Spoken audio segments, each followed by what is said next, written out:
Паркирањето во централниот дел од Скопје е голем проблем. Дури и кога си подготвен да платиш, треба најмалку половина час да бараш слободно место. Да, беа изградени неколку катни гаражи, но не се доволни, а и слабо се одржувани. Една таква гаража е разловечково стание помеѓу ГТЦ и работничкиот дом. На прв поглед делува импозантно со 9 надземни и 1 подземно ниво, со паркинг простор за 516 возила. Но внатре нашата новинарска екипа виде дека состојбата е како во станието уште да трае. Слободен паркинг имаше дури на 7-то ниво, а за симнување од како ќе паркираш, мора пеш, не работи лифтот. И кога ќе тргнеш пеш, ти почнува голготата. Нема излез на секое ниво, затоа што рачките на вратите се искршени и вратите не се отвораат. Па мора да се вратиш назад и да одиш таму каде е предвидено за возилата. Исто и за нагоре. И чистотата не е на потребното ниво. За сето тоа се наплаќа 60 денари од час. Значи за еден час од 500 паркирани возила се приходува по 500 евра.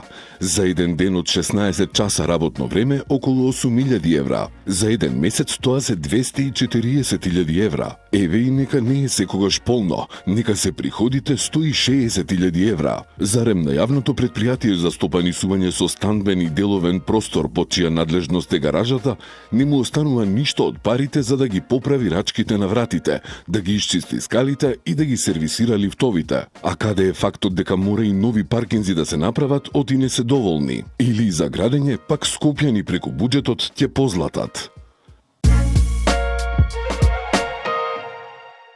Тешките неколкудневни загадувања на скопскиот воздух ептен ги загрижи скопјани. Имаше и протест пред цементарницата Усје. Воедно по низата барања од граѓанските иницијативи за чист воздух, град Скопје ја прифати иницијативата за дислокација на цементарницата Усје надвор од градот. Советот изгласа градоначалникот да побара од владата разгледување на постапка за дислокација на Усје и на други загадувачи надвор од Скопската котлина. По ова се очекува како ќе постапи владата. Министрите треба да ја разгледаат целата работа и да видат можна ли е и како би се извела таа обемна дислокација. Сето тоа е долготраен процес, може да помине и цела деценија, а многу е важно да се даде одговор и што ќе се прави во меѓувреме. Потребен е посилен мониторинг секаде каде има индустријски капацитети и се потенцијални загадувачи. Може би се потребни и дополнителни филтри, запирање на печките во ударните периоди на загаденост, забрана за користење пластика и гуми како енергенс и слични други мерки. Инаку од друга страна, компанијата Титан Усје останува цврсто на ставот дека работи одговорно и согласно еколошките стандарди на ЕУ. Откриени големи количини на пиротехнички материјал. Имено вчера на наплатната станица Градско, полицијата лиши од слобода 2 лица од Скопје, од кои едното е полицаец во полициската станица Битпазар. Оти при контрола во товарно возило им била пронајдена и одземена поголема количина пиротехнички средства за кои не поседувале никаква документација. Подоцна при преземање на дополнителни мерки и активности пред магазинот на правното лице со кое соработувале, пронајдено е уште едно товарно возило натоварено со пиротехнички средства, кое било оставено и напуштено. Денеска со судска наредба извршен е претрес во магазините на правното лице, при што се пронајдени и одземени над 25 тони пиротехнички средства.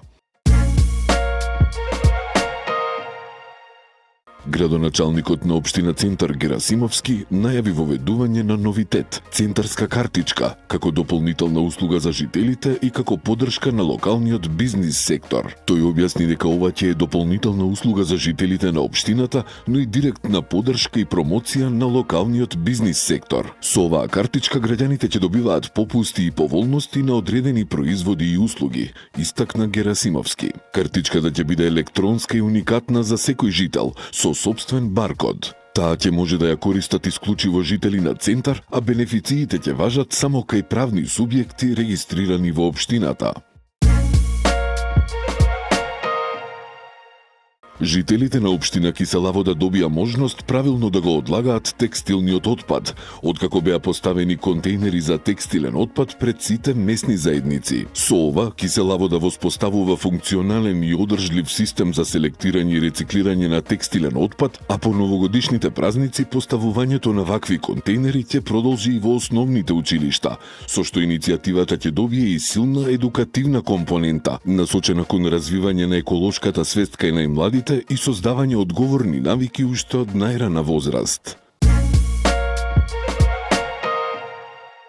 Град Скопје доби нов буџет тежок 5,2 милиарди денари. За председателот на градскиот совет Даме Димитровски, ова означува почеток на реална преродба на главниот град, нагласувајќи дека со новиот буџет ќе се исполнат темелните политики за развиено Скопје што беа најавени во кампањата. Клучните елементи се средствата за животна средина што се речиси двојно зголемени, повеќе средства наменети се за капитални инвестиции, а особено внимание ќе се посвети и на оживување на јавните простори, кажа Димитровски. За следната година и образованието и младите остануваат како темелен приоритет, а културата добива поголема поддршка. Партијата Левица соопшти дека не се нуди суштински одговор на клучните проблеми на градот, не содржи системски мерки за подобрување на квалитетот на живот на граѓаните и според нив одстапува дури и од предизборната програма на градоначалникот Орце Ѓорѓиевски. Затоа и нивните советници не го гласале.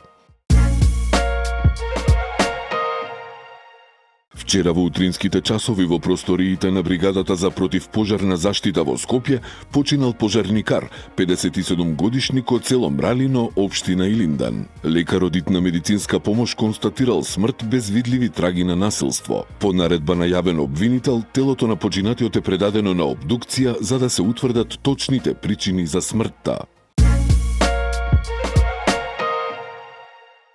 Насилен скопјанец ја претепал сопругата, но и својата 60-годишна мајка. На 25.12.2025 во полициската станица Кисела Вода бил извршен службен разговор со 39-годишен скопјанец, постапувајќи по претходна пријава дека во семејниот дом физички ги нападнал неговата 36-годишна сопруга и неговата 60-годишна мајка, известија од полицијата во денешниот билтен на Настани. По целосно документирање на случајот ќе следува соодветна пријава од страна на МВР.